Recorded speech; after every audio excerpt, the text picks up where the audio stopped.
Boa noite. O Amazonas lidera os números de acidentes aéreos graves na região norte. O estado concentra 36% das ocorrências da Amazônia Ocidental.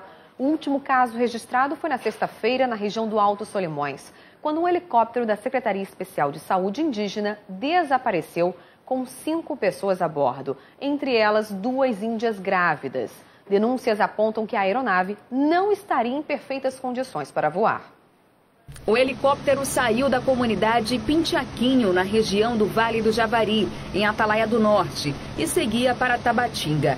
A aeronave foi acionada para fazer o resgate de Marcelina Cruz, de 23 anos. A índia Marubo, que fez aniversário neste domingo, entrou em trabalho de parto prematuro.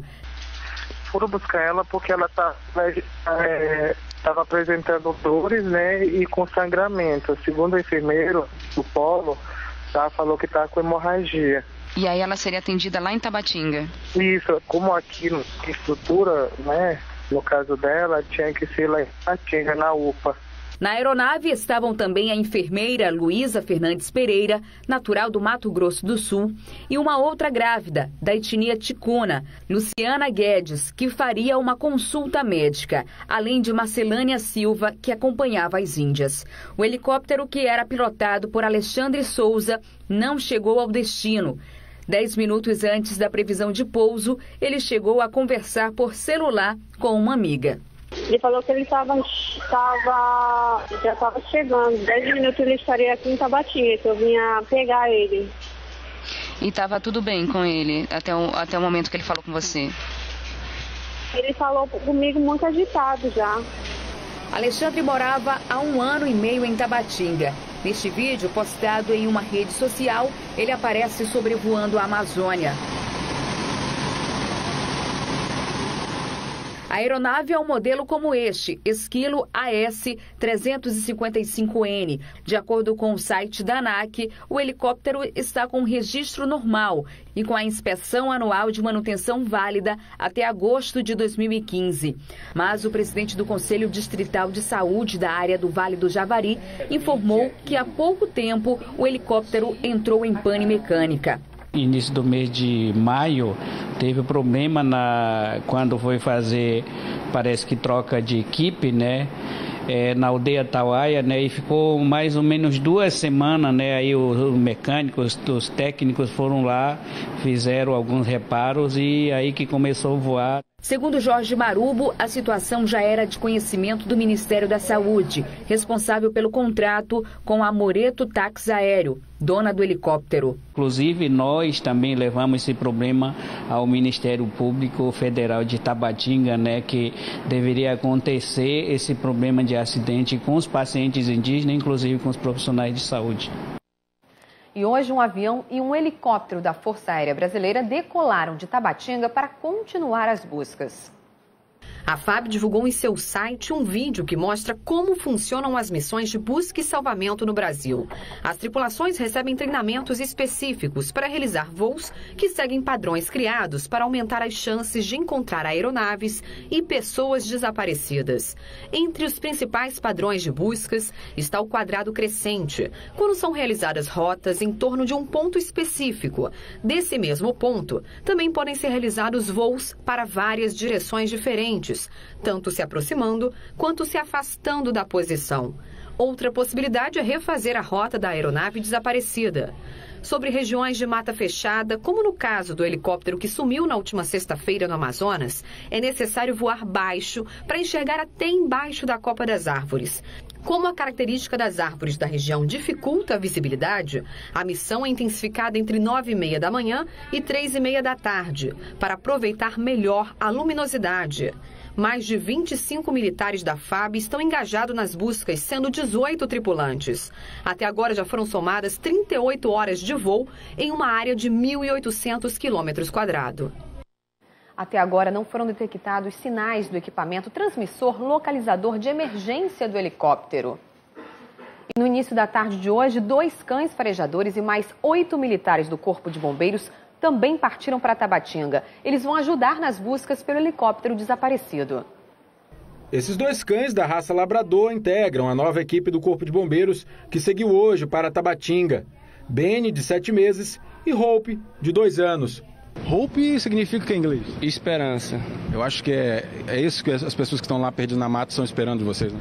Com certeza. Vamos lá fazer o nosso trabalho e, se Deus quiser, voltar com êxito nessa missão. Os animais são experientes nesse tipo de missão, mas segundo o comandante do Corpo de Bombeiros, na área da queda já existem outras equipes, inclusive com indígenas que conhecem a região. Vamos fazer uma área de mais ou menos de 8 quilômetros do raio de onde caiu a coordenada para a gente poder fazer um pente fino no geral. Por enquanto só fizeram o pente fino na coordenada realmente que foi informada e até agora nada. Ainda hoje os 2 cães e os militares serão integrados às equipes de buscas, porque a cada hora que passa se torna crítica a situação dos desaparecidos, pois já se passaram mais de 72 horas desde o último contato do helicóptero com a torre de controle em Tabatinga. As árvores lá são árvores imensas, né? Onde a copa chega a 62 metros, né? Nós acreditamos que essas copas das árvores, elas camuflam. Qualquer aeronave que cai, ela desaparece. Então eu acredito que nesse momento, se estão machucados ou não, eles ainda têm um tempo de vida. Não sei se as grávidas, em função do impacto, podem ter sobrevivido, mas outros, em função desse impacto, podem ter uma sobrevida ainda. Por isso que os cachorros, nesse momento, é importante eles fazerem uma apuração melhor do resgate.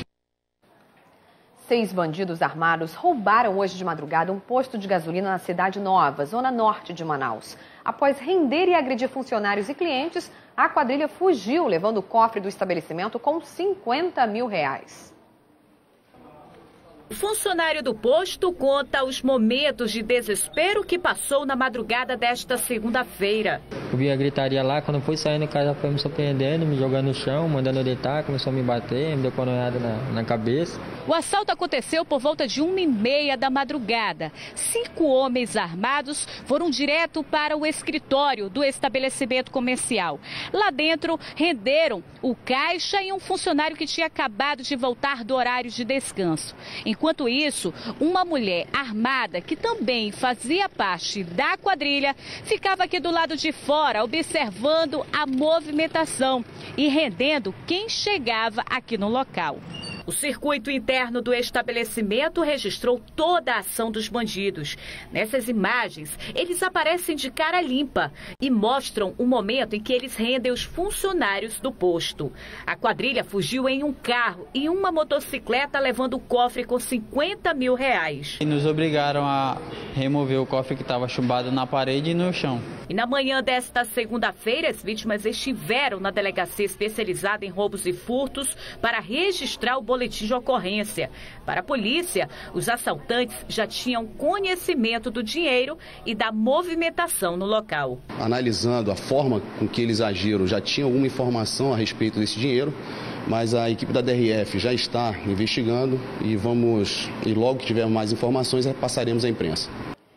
Agora, olha só que absurdo. Uma mulher de 30 anos caiu de uma maca durante trabalho de parto hoje pela manhã na maternidade Ana Braga, na Zona Leste. O equipamento cedeu e, apesar do susto, a mãe passa bem, mas o bebê está na UTI em observação. Esta imagem mostra uma mulher em trabalho de parto no chão. Segundo a denúncia, a gestante teria caído da maca porque o equipamento quebrou. Segundo a irmã da grávida, a maca despencou bem na hora em que o médico ia tirar a criança. Na hora que ela estava, que o médico cortou para tirar que apareceu a cabeça do bebê, a maca caiu e aí o médico tirou o bebê com ela no chão. A diretoria da maternidade Ana Braga admitiu que houve o acidente. Ela disse que a mãe passa bem, mas a criança está na UTI neonatal, mas negou relação do estado de saúde da criança com o acidente.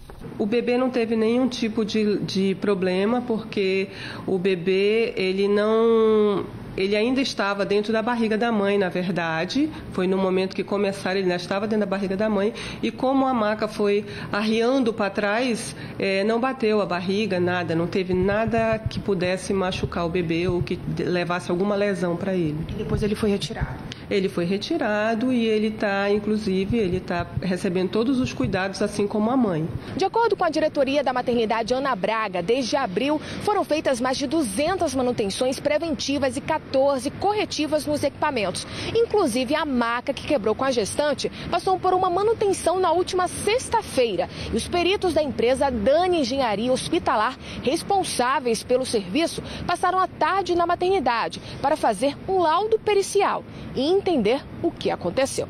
A diretora também respondeu às denúncias de pacientes de que a maternidade estaria com falta de uniformes para os profissionais de saúde, além das condições da alimentação. Comida é uma coisa que ela depende do paladar de qualquer um. Tem dias em que eu gosto, tem dias em que eu não gosto. Então, independente, eu só posso te dizer que eu também faço as refeições aqui. Então, tem dia que eu também não gosto. Mas a alimentação depende muito do paladar das pessoas, né? Agora vamos falar das enchentes. Hoje, o Serviço Geológico do Brasil divulgou o terceiro e último alerta de cheia. A subida do nível dos rios em todo o Amazonas continua em ritmo acelerado. Na capital, o Rio Negro ainda vai subir 50 centímetros. Marcelane observa a água chegar cada vez mais perto de casa. Preocupada, ela colocou os móveis em cima de caixas para evitar mais prejuízos. Toda vez que chove é um sufoco, porque a água sobe, né? Aí tem, mas em casa não dá, nem tem aromba, aí que eu fico preocupada, porque eu tenho criança pequena, né? Aí para completar já caiu aqui 2 vezes já. E as previsões não são animadoras. De acordo com o Serviço de Proteção da Amazônia, as chuvas vão continuar acima da média nos próximos 3 meses no Peru e Colômbia.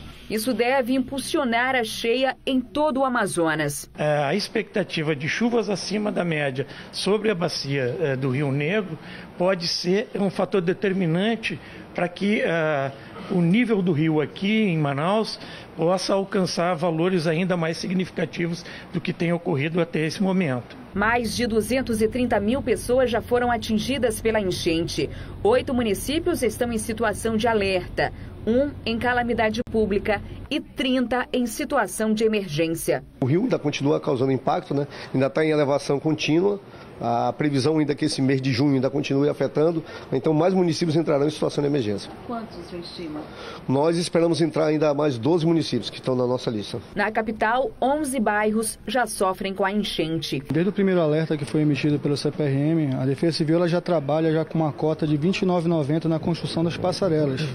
Então não modifica muito do nosso planejamento. Nós estamos seguindo a risco todo o nosso cronograma de construção de passarelas, das visitas, dos monitoramentos. De acordo com os indicativos do CPRM, essa deve ser uma das maiores cheias da história.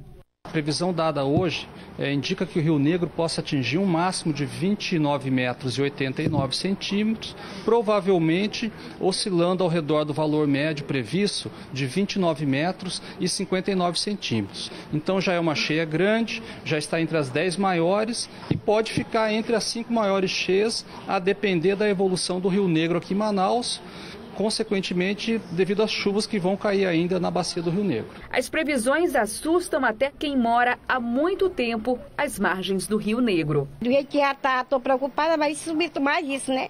Aí como que não vamos ficar, né?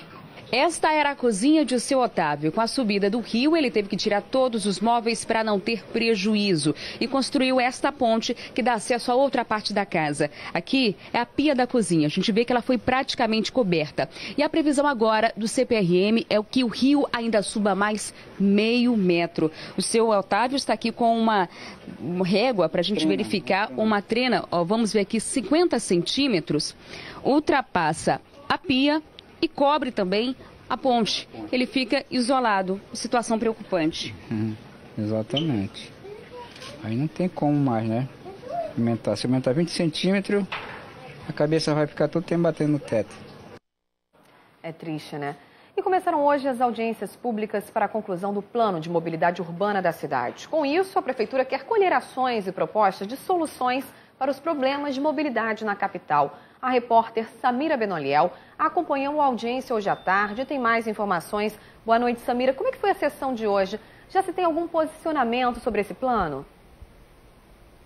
Olá, Amanda, muito boa noite. Olha, ainda é cedo para mostrar algum posicionamento. Afinal, hoje foi a primeira audiência pública do Plano de Mobilidade e ainda tem 8 audiências públicas na programação para acontecer em centros de convivência e outras universidades. E aí sim, a partir desse ponto, a gente vai poder mostrar alguma coisa. O que esse plano vai de fato ter para melhorar a mobilidade de Manaus. Como eu falei, a primeira audiência aconteceu hoje no auditório de uma universidade particular do Parque 10, com a presença dos gestores de trânsito e da população. Um dos problemas levantados foram as calçadas na cidade, que estão em péssimas condições. Vamos ver agora.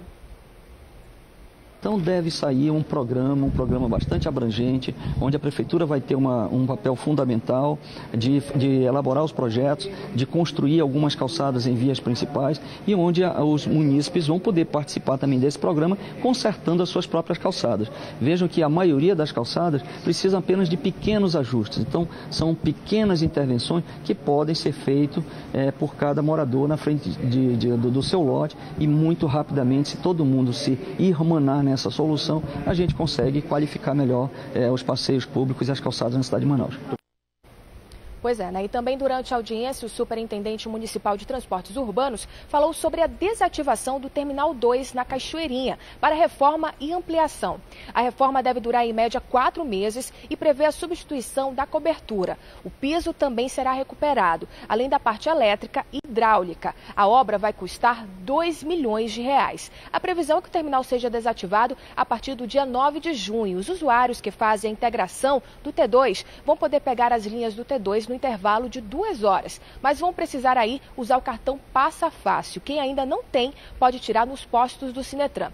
Vale lembrar que para o cartão ser emitido, o usuário precisa levar o RG e o CPF. Para mais informações, é só acessar o site smtu.manaus.am.gov.br. Amanda, volto com você. Obrigada, Samira. Daqui a pouquinho a gente volta a conversar com você. A greve dos funcionários da Suframa chega ao seu 11º dia. E se nada for resolvido até o fim desta semana, as empresas do polo industrial que dependem de componentes devem ficar em situação crítica.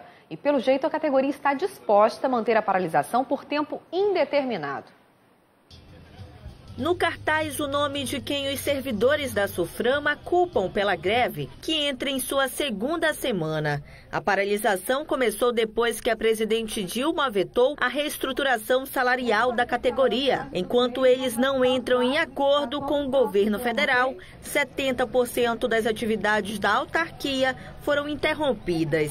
Vamos cumprir os 30%, tanto na parte de medicamentos, como de todos os insumos e medicamentos. Materiais médicos, odontológicos, hospitalares e alimentos terão sua liberação imediata. É só apresentar a documentação conforme as normas da Suframa que essas mercadorias serão liberadas no mesmo dia. A gente acredita que é importante a reestruturação da carreira para a gente poder ter continuidade nos nossos serviços. A gente perde muito servidor, perde muito profissional qualificado para outras instituições, até para empresas particulares, empresas privadas, em função justamente dessa remuneração que é muito baixa. Um dos impactos desse impasse é no comércio, que pode ficar desabastecido e pode levar a um aumento nos preços, o que deixa a população preocupada. Agora as mercadorias subirem, é ruim, é contra o bolso do povo, né? Porque acarreta em todos nós, né? Hoje no Brasil não sabe nem o que dizer o que é justo, deixa ser injusto, né? Quem paga é a população mesmo, não tem como fugir. Já na indústria, o setor de eletrodomésticos, por exemplo, é um dos que dependem de componentes que vêm de outros estados. E com o atraso na liberação das mercadorias, o estoque fica reduzido. Empresas que têm um estoque de matéria-prima importada, que está acabando, vai depender do insumo importado, a liberação desse insumo que passa pelo crivo da Suframa. Caso a paralisação atinja todas as empresas do polo industrial, os prejuízos podem chegar a R$300 milhões por dia. Para tentar diminuir as consequências, o Centro das Indústrias propôs um acordo entre as empresas e as transportadoras. Essas empresas transportadoras adquirirem o PIN, que é o código de internação dos insumos que vêm de outras regiões do país e são utilizados pelas indústrias e pelo comércio aqui em Manaus, e adquirirem isso depois, não antes, como normalmente acontece.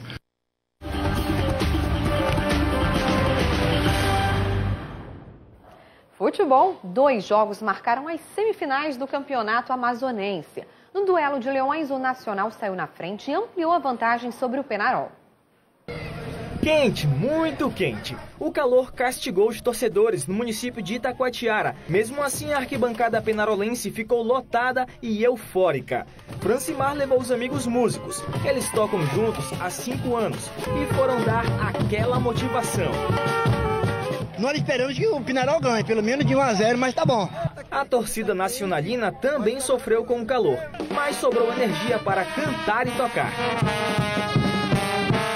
Eu acho que foram umas 4 horas de viagem, mas foi uma viagem tranquila, muita diversão, tudo em prol do time que a gente está aqui para dar muita força, que é o Nacional, e mostrar que vamos ser campeão. Apesar da força dos Leões, quem intimidou em campo foi o juiz da partida, João Brito, que não quis conversa e aplicou vários cartões amarelos.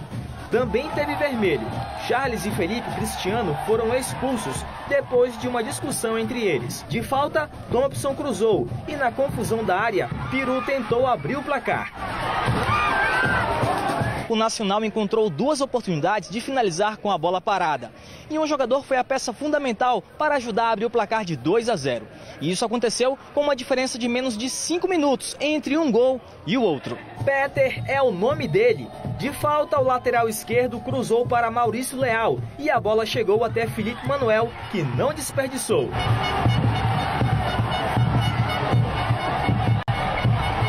Em seguida, Peter cruzou mais uma vez e Lídio apareceu para meter a gorduchinha no fundo da rede.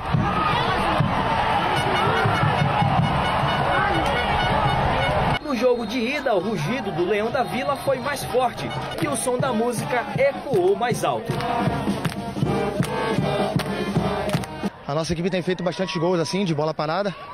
Nós temos muita força ali com o Lídio, com o Robinho, com o Maurício. E acho que a bola parada foi primordial nesse jogo. Então, eu acho que a nossa equipe está no caminho certo, não tem nada a ganho, que eu tenho certeza que lá vai ser muito difícil para que a gente consiga a classificação para a final. Primeiro, o Nacional teve as 2 bolas paradas e aproveitou, né? Aproveitou. Então fica difícil porque um clássico é detalhes, né? O time lutou, o time correu, o time teve brios. E no sábado, Princesa dos Solimões e Fast fizeram a outra semifinal. O Rolo Compressor venceu por 1-0. A seu favor, o Fast tinha os números. É o melhor ataque da competição. Foram 53 gols contra 35 do Princesa. Além disso, o Rolo Compressor tinha nada menos que 13 vitórias e o Tubarão veio de derrota. Nós estamos confiantes, esse ano ganhamos, nosso time está bem, a gente tem certeza que esse ano o título é nosso. Do lado de Manacapuru, o que empurrava o time era a torcida.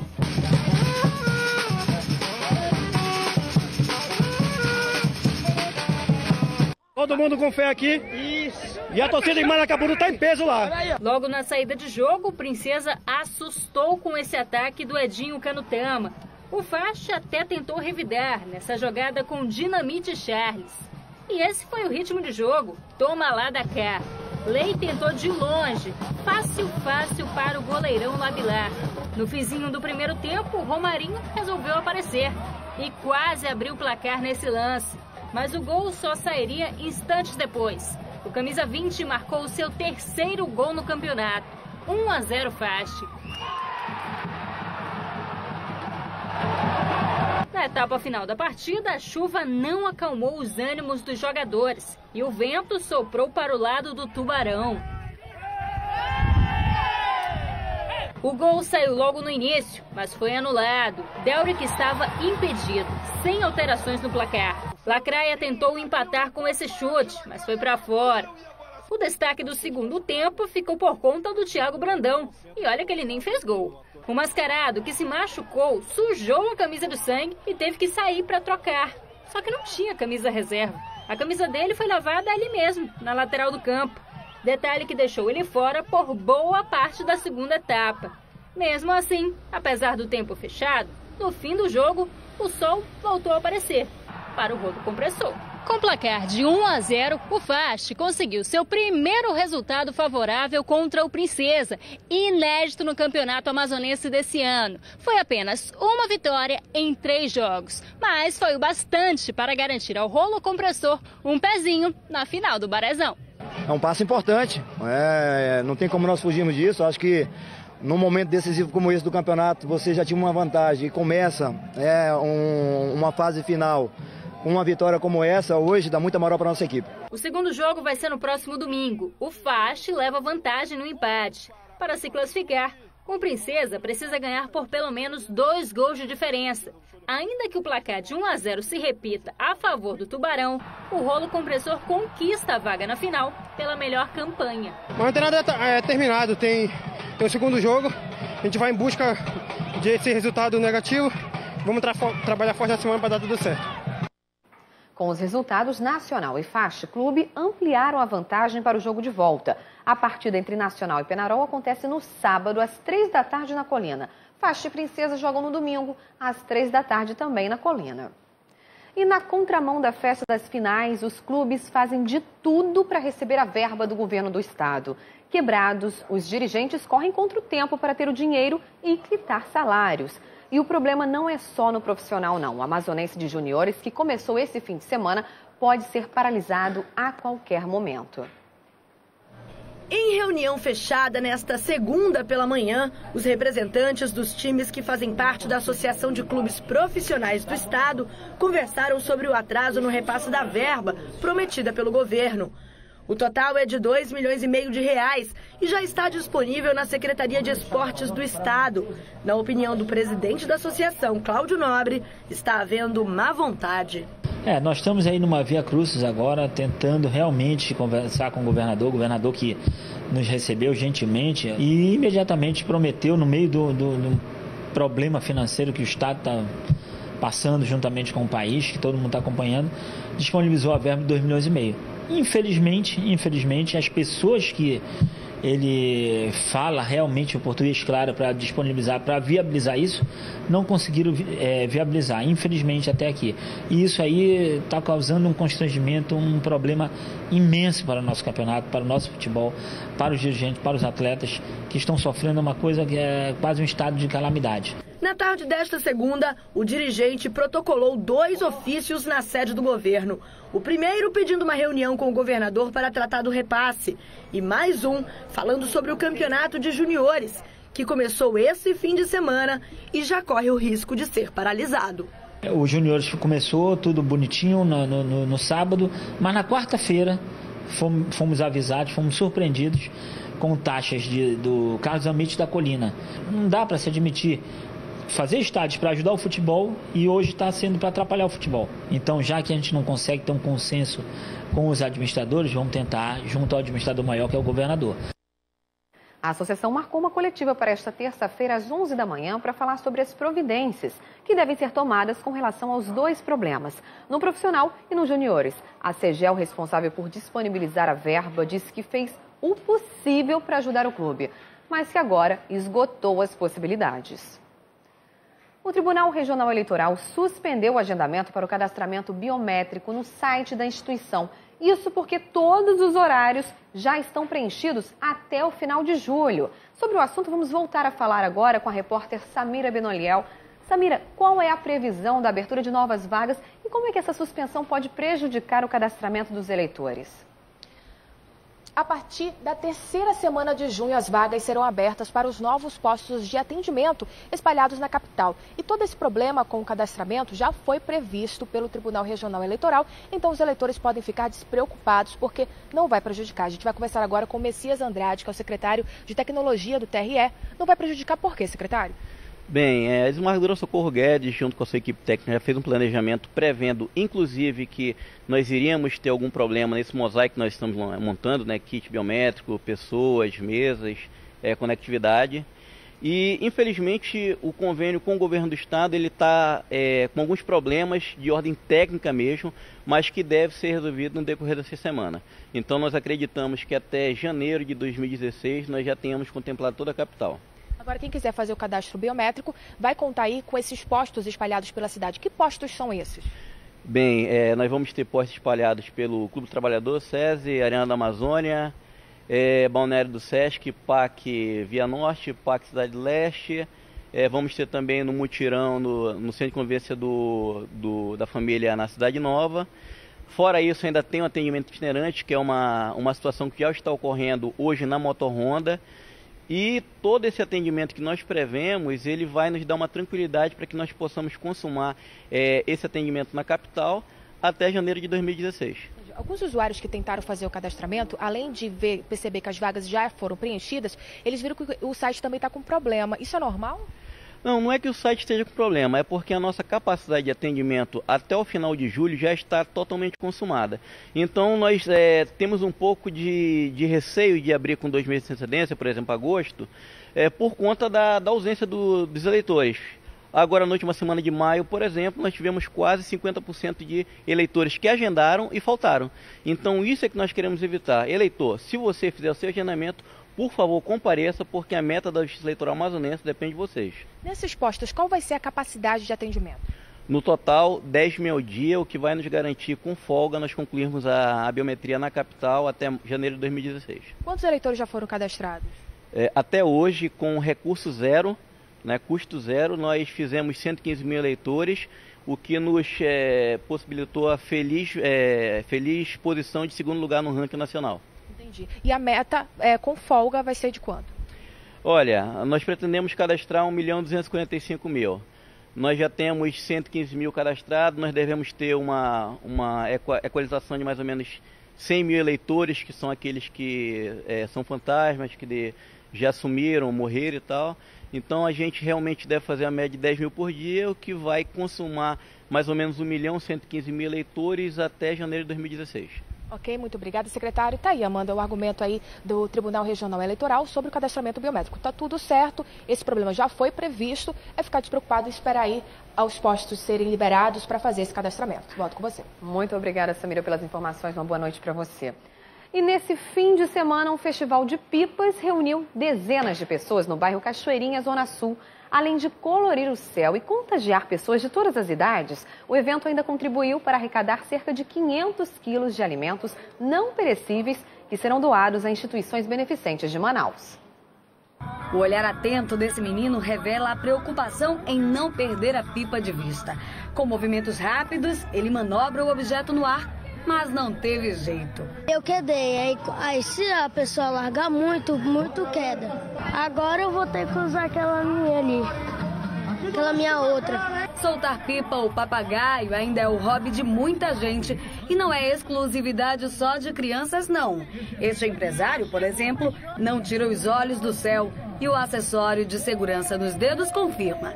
Ele passa horas soltando pipa. Para proteger dos cortes da linha, para a gente não se machucar, que é cruel o corte. A linha machuca por quê? Por causa que tá com cerol, né? O cerol é aquela mistura de cola com vidro muito questionada e até proibida.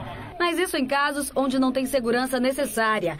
A Lei Municipal 318 de 2013 diz que fica expressamente proibido o uso de cerol, linha chilena, dióxido de alumínio e silício de qualquer outro material cortante em linhas usadas para empinar pipa, exceto nas áreas destinadas no âmbito do município. E como Manaus não tem essa área específica, o jeitinho brasileiro é interditar vias nos fins de semana. E aí, com segurança, tudo certo. É o que acontece no campeonato de pipa, que ocorre todos os meses em Manaus. Todo mês a gente promove numa zona da cidade, né? Então, o mês passado foi no Garapé do Passarinho, hoje é aqui na Borba, né? Na Cachoeirinha, e mês que vem, se eu não me engano, é no Sambódromo. E ainda tem a solidariedade. Quem quiser pode levar alimentos não perecíveis que serão doados para instituições beneficentes. Nesse fim de semana, por exemplo, foram mais de 500 quilos. Que qualquer trabalho social ele é sempre bem-vindo e bem quisto por toda a sociedade. E é trabalhando a solidariedade e colorindo o céu com essas obras de arte voadoras que esse esporte de rua é passado de pai para filho.